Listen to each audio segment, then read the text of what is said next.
deslizamientos de tierra catastróficos en Rusia, acumulaciones de granizo de hasta 1 metro en Arabia Saudita, un supertifón sin precedentes Sinlaku en el Océano Pacífico, una ola de tormentas destructivas en Estados Unidos.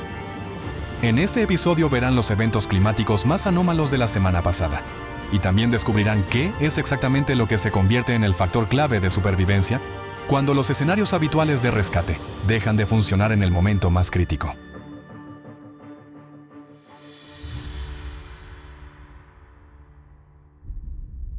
Arabia Saudita.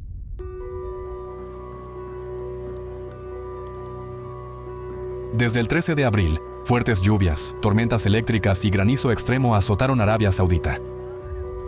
En la capital, la ciudad de Riad, los aguaceros provocaron en cuestión de minutos torrentes de agua que, al mezclarse con el granizo, se transformaron en ríos de hielo.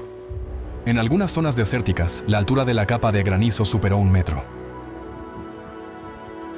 Bloques de hielo de tamaño sin precedentes provocaron la muerte de una gran cantidad de ganado, causando pérdidas a los ganaderos. El fenómeno estuvo acompañado por ráfagas de viento de hasta unos 60 kilómetros por hora, lo que provocó una fuerte reducción de la visibilidad y graves interrupciones en el tráfico. Las masas de arena levantadas en el aire tiñeron el cielo sobre la ciudad de Sakaka de un intenso color naranja, y en la región de Al-Qasim, fuertes ráfagas de viento volcaron varios camiones de gran tonelaje. Vietnam. Desde el 16 de abril, una fuerte tormenta con tormentas eléctricas, ráfagas intensas de viento y granizo azotó las provincias del norte de Vietnam. El 17 de abril, en la provincia de Tay Nguyen, una mujer murió como consecuencia de la caída de un árbol. La provincia de Lao Cai fue la más afectada, donde en la comuna de Bac Ha cayó un granizo extremo. Bloques de hielo de hasta 7 centímetros de tamaño, con un estruendo ensordecedor, perforaban los tejados, rompían ventanas y dañaban vehículos. Los testigos señalan que este granizo fue más prolongado, intenso y destructivo que el que habían visto anteriormente. Las fuertes ráfagas de viento arrancaron los techos de más de 1000 edificios. Durante el derrumbe de una de las viviendas, 4 personas resultaron heridas.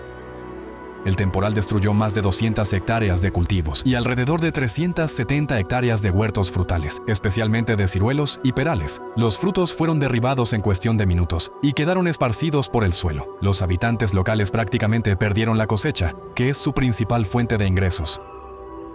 Asimismo, unas 500 aves de corral murieron a causa del temporal.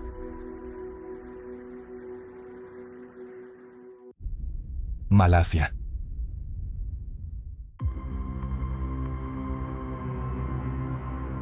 El 19 de abril por la noche, en un asentamiento costero sobre el agua en el estado de Sabah, en la isla de Borneo, se desató un gran incendio. Debido al fuerte viento y a la proximidad de las casas de madera sobre pilotes, el fuego se propagó rápidamente por la aldea. Las llamas envolvieron en cuestión de minutos filas enteras de viviendas. La situación se vio agravada por la marea baja, que impedía a los bomberos acceder a una fuente abierta de agua, y por las estrechas vías de acceso, que dificultaban el paso de los equipos. No obstante, tras 2,5 horas el incendio pudo ser controlado. Según la policía local, no se registraron víctimas mortales, aunque algunas personas sufrieron heridas leves al intentar salvar sus pertenencias o ayudar a otros. En este asentamiento, donde vive una de las comunidades más pobres del país, el incendio destruyó más del 80% de las viviendas. Más de 9,000 residentes se quedaron sin hogar. Las autoridades habilitaron 3 centros de evacuación y el área fue declarada zona de desastre. Tifón Sinlaku. El supertifón Sinlaku se convirtió en uno de los ciclones tropicales más potentes y al mismo tiempo más anómalos en la parte occidental del Océano Pacífico. Se formó sobre las aguas de Micronesia como una simple agrupación de tormentas, pero después el sistema comenzó a desarrollarse a una velocidad completamente atípica. En apenas unas 72 horas, pasó de depresión tropical a supertifón de categoría 5, con vientos superiores a 280 kilómetros por hora. En un momento dado, la intensificación alcanzó unos 120 kilómetros por hora en un solo día, lo que corresponde a un nivel de intensificación extremadamente rápida, cercano a los límites superiores de observaciones. El factor clave de esta intensificación fueron las aguas oceánicas anormalmente cálidas.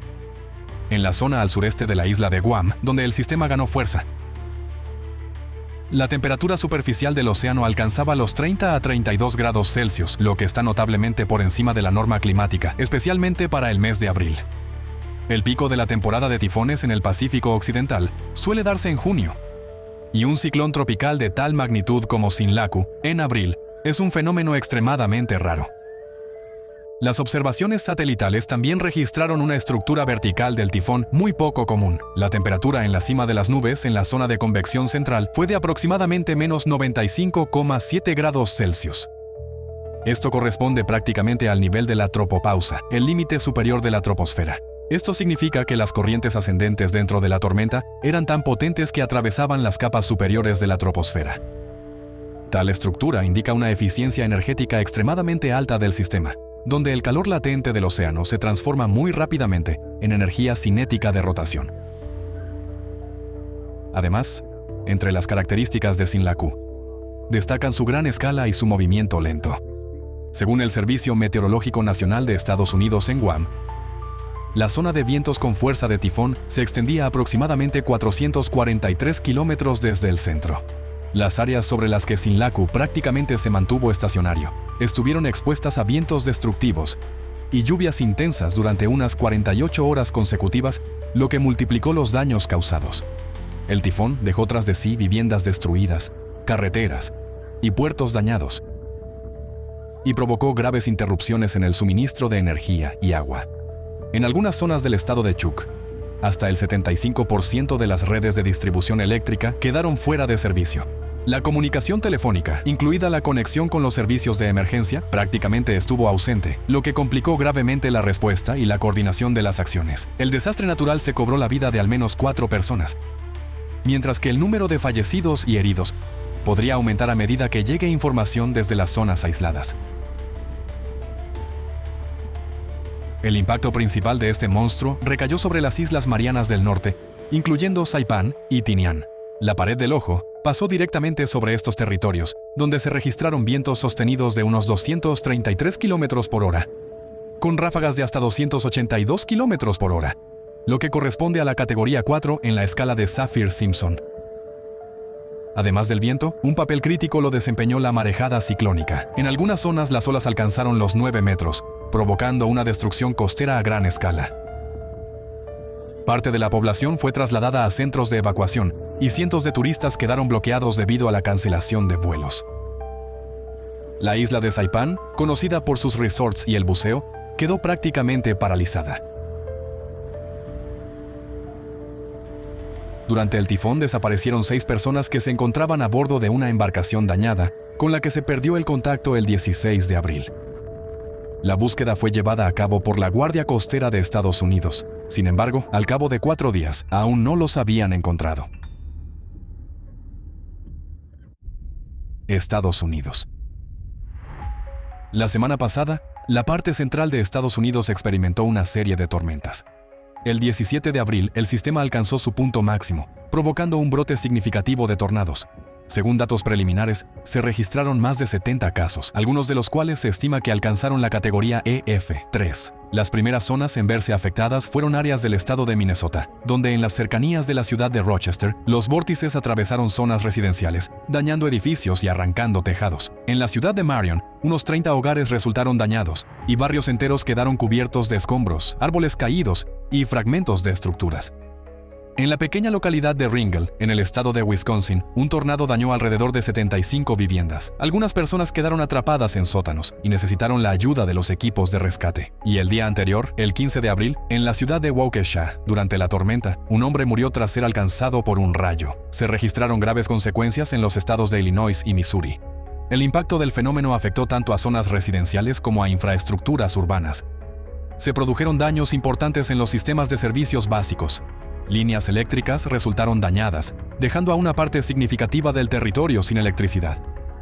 Al mismo tiempo que los tornados, la región fue azotada por granizo de gran tamaño. Durante la semana se registraron cientos de casos, incluyendo granizos de más de 7 centímetros. Los bloques de hielo destrozaron vehículos, ventanas y tejados, agravando los efectos de los tornados. Los mayores daños fueron causados por las inundaciones. En la región de los Grandes Lagos, especialmente en Michigan y Wisconsin, las lluvias prolongadas, combinadas con suelos saturados y el deshielo activo, provocaron inundaciones a gran escala. Los ríos se desbordaron, alcanzando en algunos lugares niveles récord. El nivel del río Muskegon superó los registros históricos, lo que provocó la evacuación urgente de los residentes de las zonas inundables situadas aguas abajo de la presa de Croton. Las presas se vieron sometidas a una carga crítica. En algunos puntos, el agua desbordaba las estructuras de protección y las roturas de ciertos diques de tierra provocaron inundaciones en zonas residenciales, afectando a cientos de personas. Un representante de las autoridades calificó esta inundación como sin precedentes. Según sus palabras, en esta región vive gente resistente, pero la magnitud de lo ocurrido superó sus capacidades.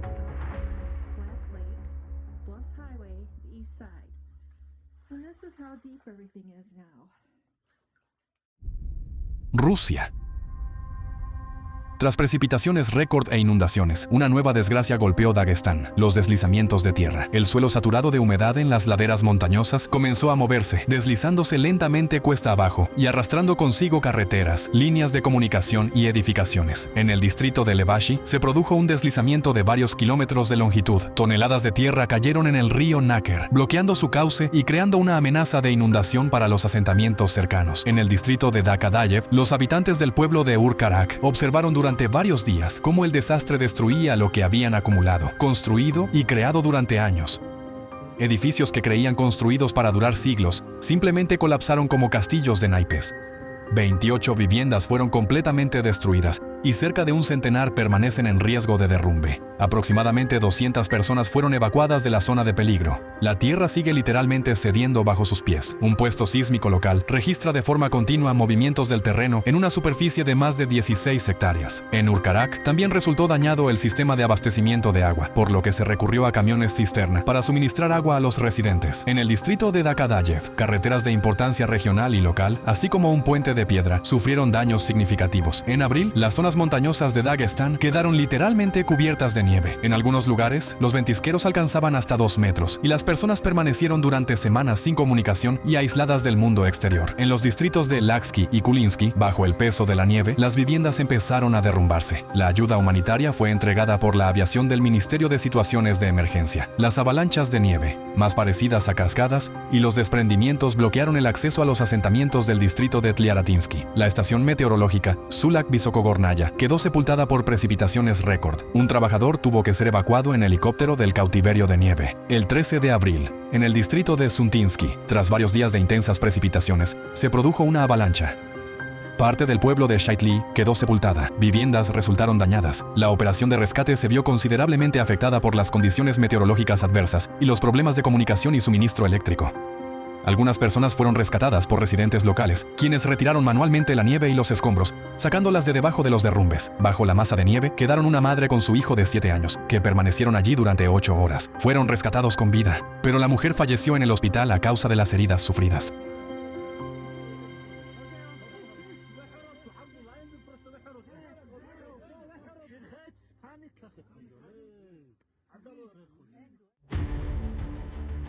Si observamos cómo se desarrollan las catástrofes climáticas modernas, resulta evidente que, en la mayoría de los casos, la persona se queda literalmente sola frente a la fuerza de la naturaleza. Estos eventos surgen de forma repentina, se desarrollan con gran rapidez y, en los primeros minutos, e incluso horas, los servicios de rescate físicamente no alcanzan a prestar ayuda. Incluso con una organización perfecta del sistema de respuesta, existe un límite de velocidad, y a esto se suma otro factor: la accesibilidad del territorio.